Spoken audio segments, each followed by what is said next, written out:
Syedar alun, di balik berita duka terdapat kisah bocah 10 tahun yang selamat setelah terkubur berhari-hari sejak gempa bumi Cianjur pada Senin 21 November 2022.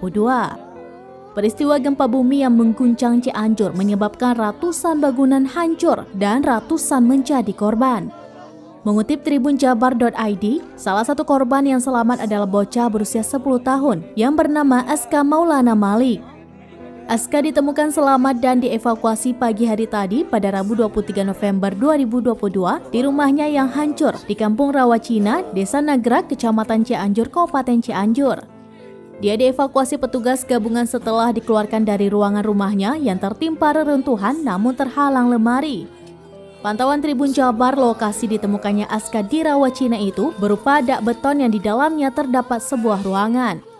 Hal serupa pun disampaikan oleh paman Aska, Miftahuddin, saat diwawancarai Tribun Jabar pada Rabu 23 November 2022. Miftahuddin mengatakan reruntuhan tertahan lemari sehingga terdapat ruang untuk keponakannya bernafas dan bertahan hidup.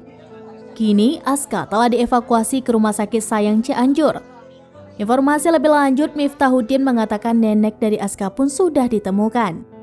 Namun sang nenek yang bernama Eda tersebut ditemukan sudah meninggal dunia. Ia mengatakan posisi Eda ditemukan adalah di kamar mandi. Kemudian paman Aska itu melanjutkan 1 hari sebelumnya ibu keponakannya tersebut sudah ditemukan meninggal dunia.